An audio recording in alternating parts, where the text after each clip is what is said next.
team dinner, you or Mark? Rock, paper, scissors? I haven't really thought too much into that. I'm sure it'll get done. I'm sure we'll treat the boys for something nice.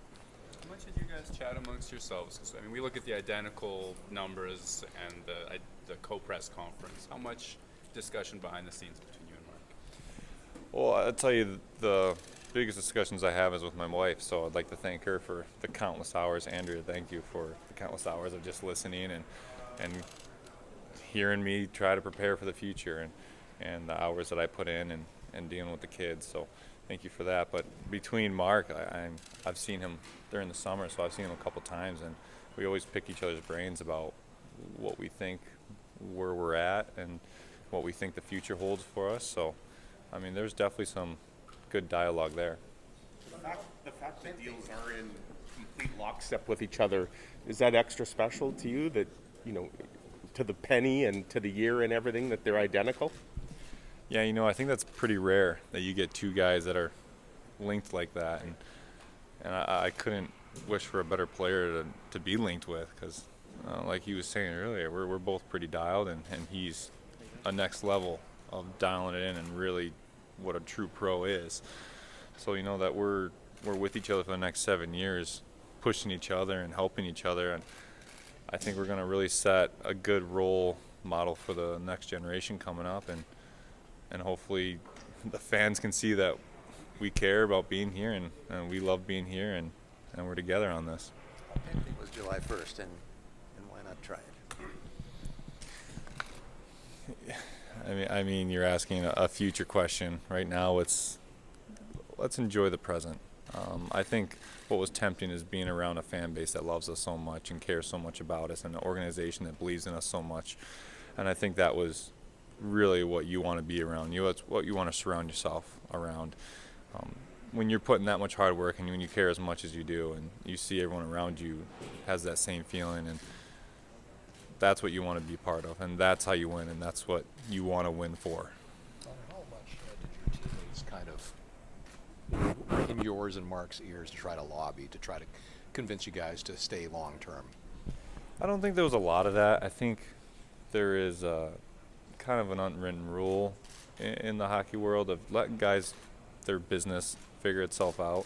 If they need something, they'll come to you.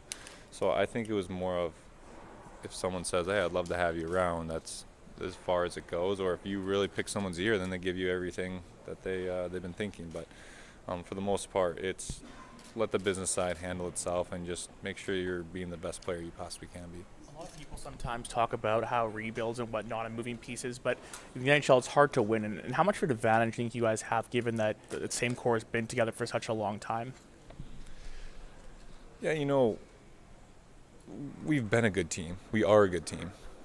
And we've shown that for years. And I think when you look at the league as a whole over the last 10 years, Winnipeg Jets are up there at the top in wins and chances at cups. So that's very, very desirable. I think with these contracts, it helps show people around the league that not only you come here to win, but you come here to succeed as a player, as an individual. Our team's pretty dialed, and that leads into more guys getting dialed and more guys learning the proper way and what's going to make you feel good and play good. And I think that's what you want to be as a player when you're coming into this league, and everyone talks about becoming a pro and being a good pro. Well, if you have guys in front of you that are showing you the exact way to do it, then there's no questions about it. After the contract. You talked a lot about belief. When did it sink in that these guys were showing you the belief that made you feel the way that you were talking about? When you got to gather a ton of information when you're in the shoes I am. And after gathering all that information, I had good talk with Chevy before camp and how much he wanted to win and what he was willing to do to win. And I think those are important conversations to have, because a guy could feel that way, and if he never says it, you just don't know. And then your mind starts to wander. So really putting those words down on paper, it means a lot. Because when I'm putting all that work in the summer and I'm grinding and I'm putting my body in the line every day, you want to see everyone else doing the exact same.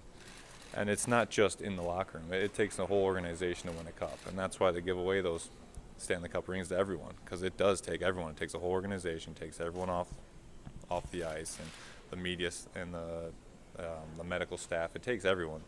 So when you know everyone around you feels the exact same way you do, you know you're going to succeed. After the contracts were done yesterday, you know, when you go home, what kind of emotions are you feeling? Is it a bit of relief, a bit more excitement? You know, there's definitely some excitement. I like to try to keep my emotions under me, so you're not going to see me get too high, too low.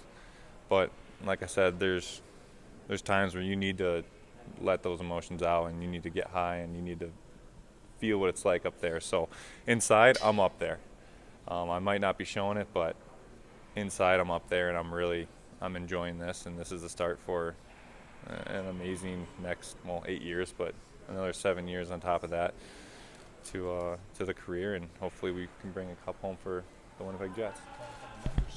Does it feel like that you guys, that both of you guys, have given the team sort of a home team discount? Because imagine that you probably could have sought or garnered higher on the open market next year. Yeah, and that's the tough game that we play, the business side of it, where do you really want to chase money or do you want to chase a cup?